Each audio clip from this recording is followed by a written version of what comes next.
there. Welcome back. How are you guys today? So, important topic.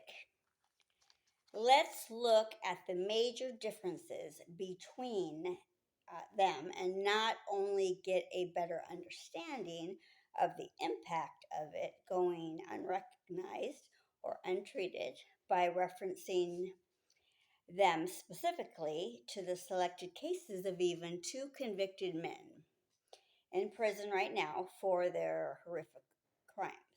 So, number one, let's first look at the definition and key characteristics, starting with a sociopath, also known as like antisocial personality. It's characterized by persistent patterns of disregard for others' rights, lack of empathy, deceitfulness, impulsivity, and aggression. Common behaviors, are manipulation, also lack of remorse, disregard for social norms, and criminal behavior.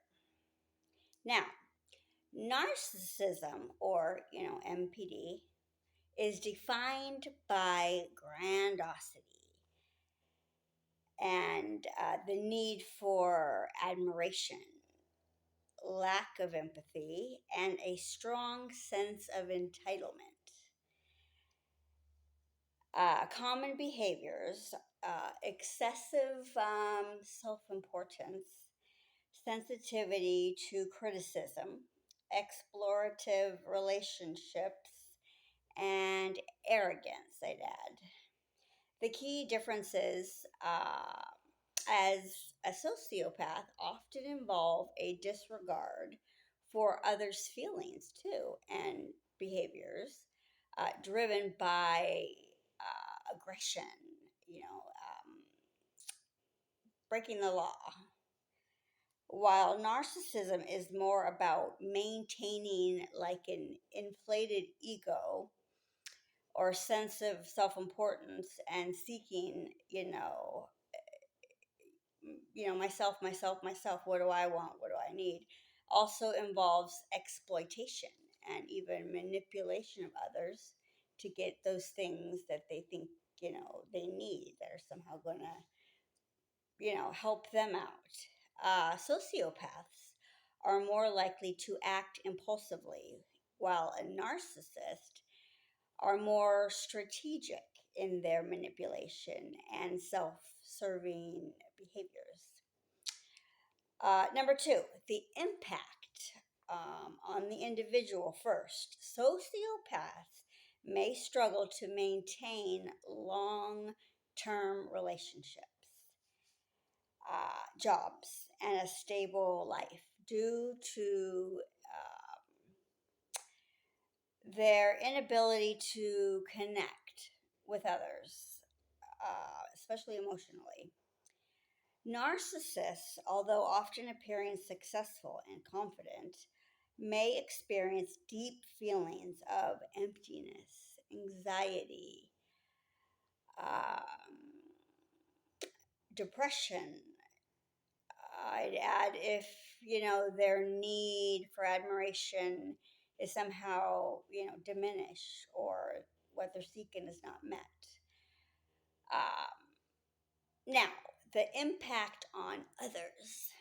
Sociopaths often harm others without remorse, making them dangerous in situations requiring empathy and even moral considerations. Narcissists can be manipulative in relationships, often even exploiting others to maintain this idealized self image. Now, let's link the two concepts to criminal cases. For a closer look specifically, we are going to use the two men that best fit these profiles so we can better understand a before and after of their profiles, so we can also understand, before and after of even the case that they get. And now we can even pinpoint red flags so that you can now possibly see and become more aware of these behaviors, in other people, maybe that you work with or you have a relationship with. It could be, a relative, a neighbor. Um, Case number one is, i.e., a convicted murderer and or serial criminal. Let's first look at the case of Chris Watts, a calculated deception and a chilling example that underscores the complexities of personality disorders and their potential impact on criminal behavior. In August 2018, Chris Watts murdered his pregnant wife, Shanann, and their two young daughters, Bella, age 4, and Celeste, age 3, in Frederick, Colorado. Watts denied any knowledge of where his family was when his wife's best friend Nicole became wise to pay attention to clues. You see, she could not reach Shanann only hours after dropping her off at her home. And they had made plans even to go to the doctor the same morning, and she was going to help her with getting her there and watching her girls for her. She called the police, and they then called him at work to come home and shed his input on the mystery of the whereabouts of his pregnant wife and daughters. His inconsistencies in his statements and behavior led the detectives and then the investigators to solely suspect him. After failing a polygraph test, Watts asked to speak to his father that had flown in and came into the police station. So the investigators agreed and left them alone in the interrogation room. But wait for it, because together, knowing that video and audio in that room would still be rolling. Chris took the bait, confessing to the murders to his father, claiming he killed Shanann in a rage and that she had killed their daughters, so he then killed her. They knew right away, the investigators or detectives, that it wasn't like the whole or even real story. However, it was enough to have detectives re enter the room and arrest Chris Watts. He subsequently was sentenced to 5 life terms without the possibility of parole, plus additional years for unlawful termination of Shanann's late pregnancy and tampering with deceased bodies. Now, the psychological profile. I sat through this trial too, and what struck me is what even the judge said prior to handing out his sentence in court, knowing that it is very rare, if ever, that a judge has an opinion, known and speaks about. I made the note because probably, they're maybe not supposed to, but the only other judge I have witnessed to speak out like this before handing out the punishment is the one for the capital case of Pearl and Isario, who were convicted of torture and capital murder of little Gabriel Fernandez.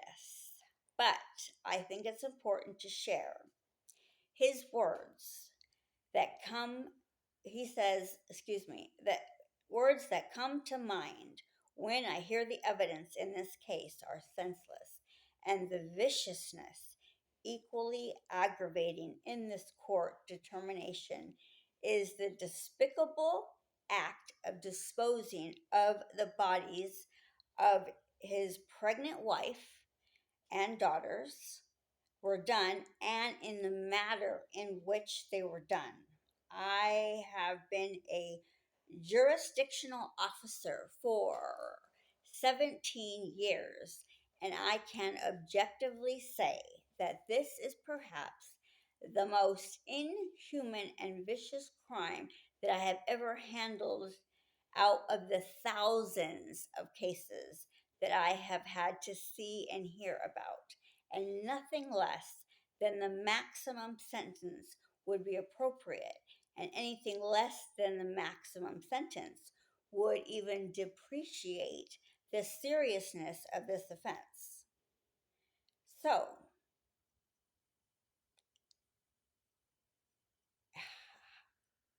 I almost want to give my opinion that this is one of those most definitely should be a death penalty case.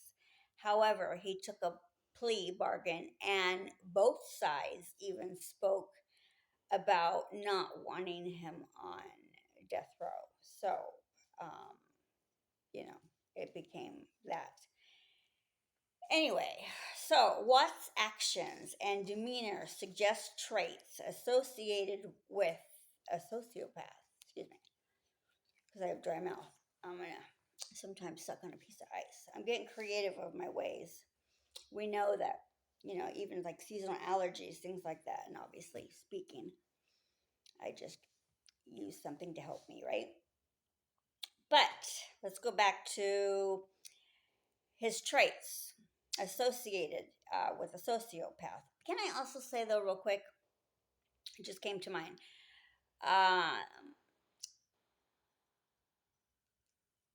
The video that came out of Celeste singing in the back of the car, my daddy is my hero, heartbreaking. And then him admitting later that she actually asked first about her mom, because clearly he probably had her, say, wrapped in a blanket, laying on the floor or whatever in the truck. And then, and he just told her, I think that, she was sleeping. And then when he began to first dispose of her and then her sister, she asked him, this little girl, right, 3 or 4 years old, are you going to do the same thing to me as you are to them? That alone to me speaks volumes. I have never either in all my years heard something as horrible as that, and to have such, you know, anyway, I'm going to try not to be emotional. This is one of the cases where I really struggled to put this together for you guys. It's important, but it's also, there's a lot of emotions involved. His, actions and demeanor suggest traits, though, associated with a sociopath. His affair, the premeditated plans to dispose of his family and a lack of genuine remorse align with characteristics of a negative personality disorder. His failure to show emotion during sentencing was sickening. He didn't even say a word, and he had his attorney, claim that he, felt bad or sorry or whatever. I didn't write hers down. I was like, wow, never seen that happen before either. I don't know about you guys. You can make a note in the comments if you can think of another case that did any of these very, specific extra things that bring just more, emotion to the scene of even discussing, a topic that we're, talking about today. So, where was I? Sorry. His failure, though, to show emotion during even his being led away. It wasn't until a subsequent book deal further indicates a possible absence, excuse me, of genuine accountability. Once arrested, he was evaluated by professionals, as with all, cases are that, especially to this degree, are prepared, right, against them, as with similar to basically, there's the psychological as well as the psychiatrist analysis, because it's to be included in the trial and, of course, for the public as well. We can examine Chris Watts' behaviors and statements for signs and warnings of these traits. Even though none of them will excuse his crimes, this just shows that they, influenced his actions and then were brought to light in the subsequent, investigation. The implications of Watts', lack of genuine remorse and his attempts to even profit from his crimes once convicted further explores, the challenges achieving redemption when an individual shows no true accountability. He even agreed to those two detectives, that were in the room and let him know he failed the polygraph, excuse me, were the ones that left the room, came back. Those two specifically reached out. There was some agreement, even financially, for them to go and see him in prison after the sentencing to get, the true story of, what happened. So, but number two, you consider the role of the media, though, in shaping public perception of Watts.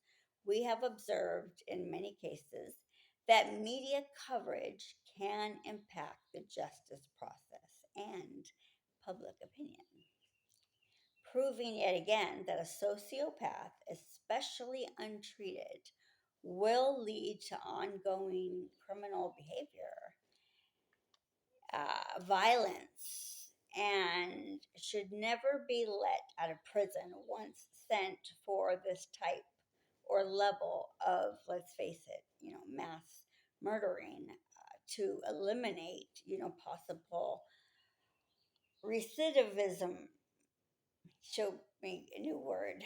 I'm going to make a note of this even, because it's most likely means, reoffending. If someone has given, say, parole, God forbid, though, especially for someone like this, right? Number three, there is still a debate, though, on ethics of allowing individuals like Chris Watts to now profit from, his crime through, sorry, there's a kid outside yelling, through book deals or media appearances too. There should and may still eventually be potential legal reforms to address this issue, and maybe later, in the future, there may be some changes. Ironically, there are even pros and cons, there too for the general public as well. Now, case number two, Scott Peterson, a complex portrait. Let's discuss the complexities surrounding his conviction and the ongoing debates about his guilt and the fairness even of his trial. This case provides a stark contrast to the previous, one offering a different perspective on how personality traits can manifest in a array of actions or lack of action or even reaction. Narcissism usually involves a high profile fraudster or a manipulative criminal. Scott Peterson shows clear narcissistic traits: grandiosity, need for admiration, and exploitation, which often is contributed to their, criminal behavior. Scott Peterson, though, is a clear example of untreated narcissism that has led to toxic relationships, professional downfalls, and maybe emotional distress for both the narcissist and, those around them. Narcissists can be manipulative in those situations, before, during, and after. And this one certainly did. Narcissists can be manipulative in relationships, often exploiting others to maintain their idealized self image. In 2004, Scott Peterson was convicted of the first degree murder of his wife, Lacey Peterson, 8 months pregnant, and the second degree murder of their unborn son, Connor. Lacey, almost ready to give birth, disappeared on Christmas Eve 2002. Her body and Connor's were discovered weeks later in the San Francisco Bay. Peterson has been having, at that point, an affair with a massage therapist named Amber Fry. During Lacey Peterson's disappearance, which significantly impacted, public perception of him, he really, really, really did a number, and it was all recorded of his, this like double life he's thinking he can just portray, right? In 2020, the California Supreme Court unanimously overturned Peterson's death sentence, citing errors in jury selection. The court found that prospective jurors who expressed opposition to the death penalty were improperly dismissed, even though they stated they could set aside their views and follow the law. The court emphasized that such dismissals violated Peterson's right to a partial jury, or I should say impartial, right? The innocence claims, despite his conviction, Peterson has maintained his innocence. In April 2025, his legal team, now led by Los Angeles Innocence Project, filed a petition presenting new evidence they claim proves his innocence. The petition includes witness statement suggesting Lacey encountered burglars before her disappearance, and evidence of even a van apparently somehow linked, to the crime, including a mattress with suspected bloodstains. The defense argues that the original forensic timeline was flawed. So, overall, when we examine Peterson's behavior and public image, his affair, lack of visible grief, and media presence could suggest narcissistic traits. We, as the public, then witness, how narcissism might manifest in high stakes criminal cases, right? Accountability and redemption. there is always the concept of accountability in the justice system. If Peterson is guilty, does his public insistence on innocence and lack of remorse hinder the possibility of redemption? Due process then comes in versus public perception. We begin to witness the tension between legal due process, and public opinion. But how does media coverage influence perception? We begin to witness the tension between, um, legal due process. The fact that he even got off of death row, but then still wants to keep going and assuming he's going to get to the point of being let go, from prison. So we have the public's perception, and to keep the public safe, we begin to witness the tension between legal due process and, public opinion. But how does media coverage, though, influence perception of guilt or innocence is the real question here. The role of organizations like the Innocence Project play a vital role in the justice system by working to identify, investigate, and overturn even wrongful convictions.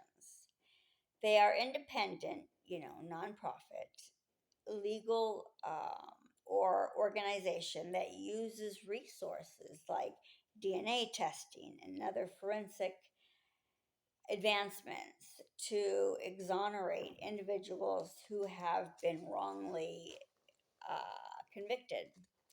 Additionally, they advocate for criminal justice reform, to prevent future injustices. I'm all for the Innocence Project. When if a criminal obviously is innocent, it begs the question, though, of how do they balance advocacy, for potential innocence with the need for thorough legal scrutiny, right? This case illustrates the complexities of personality disorders and their potential impact on criminal behavior. It also highlights the challenges, though, in distinguishing between personality traits and criminal intent, especially when public perception is influenced by, media portrayals. The ongoing legal battle, and new